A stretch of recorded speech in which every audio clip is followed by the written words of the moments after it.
रहमानिर्रहीम नहमदुहु व नुसल्ली व नुसल्लिमु अला रसूलिहिल करीम अम्मा बाद।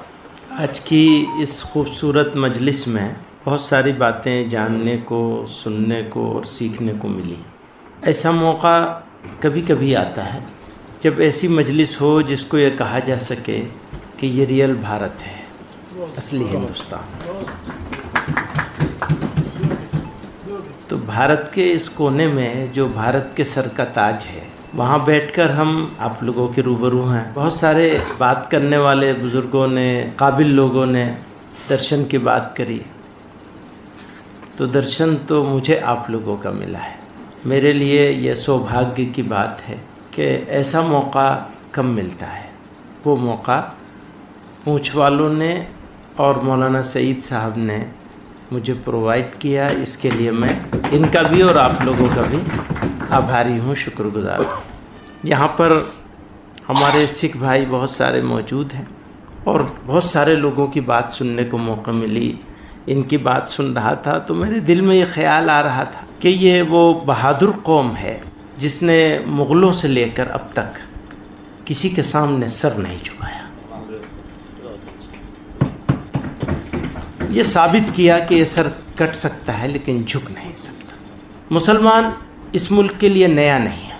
लोग इसको दूसरे माने में लेते हैं, लेकिन मैं ये कहा करता हूँ हमें इस्लाम इसी धरती से मिला है। कोई साहब बहस कर रहे थे, नहीं आप तो 1400 साल पहले आए।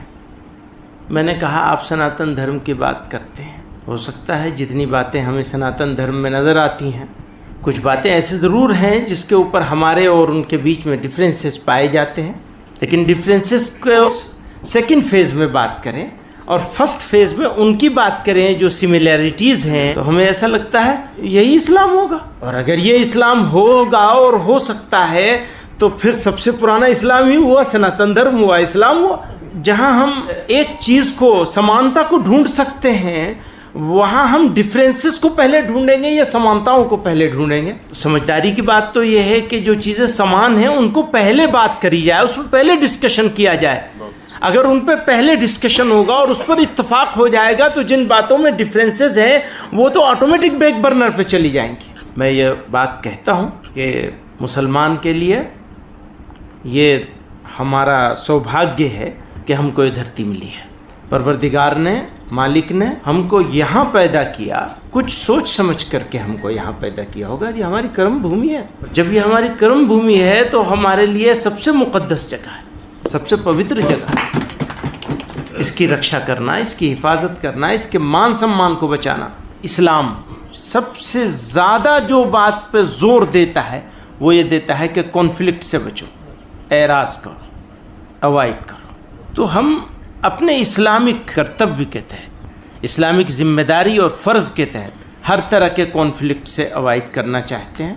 और हम ये समझते हैं कि जो लोग कॉन्फ्लिक्ट पैदा कर रहे हैं या डालना चाहते हैं वो इंसानियत और मानवता के दुश्मन हैं। तो हम दुश्मन के हाथ का खिलौना नहीं बन सकते। अगर कोई ये कहता है कि इस्लाम ने ये ऑर्डर दिया है कि जो काफिर हो उसे मार दो, या उसे ऐसी सिचुएशन कर दो कि वो ईमान ले आए, मुसलमान हो जाए, और नहीं तो उसे मार दो, तो ये बहुत बड़ा अन्याय कर रहा है ये बोलने वाला। अगर वो मुसलमान है, अनफॉर्चुनेटली अगर वो मुसलमान है, उसका विरोध करना मेरे ऊपर पहला दायित्व है, न कि अन्याय करने वालों का विरोध करना, क्योंकि अन्याय में भी जो सबसे बड़ा अन्याय है उसका विरोध करना, उसका अपोज करना पहला काम है हमारा। जैसे मैंने कहा, पहाड़ों, दरियाओं, नदियों, खूबसूरतियाँ बहुत अच्छी हैं, हमारे पास सब मौजूद है, सारी दुनिया से ज़्यादा मौजूद हैं और हमें गर्व है उसके ऊपर। लेकिन इंसान अगर नहीं है तो फिर क्या है? इंसान बनाने के ऊपर काम करना है। वो हमारी सबकी जो अपनी जिम्मेदारी, दूसरों को दोष देने से ज़्यादा ज़रूरी है कि हम अपने इमोशंस पर काबू रखें।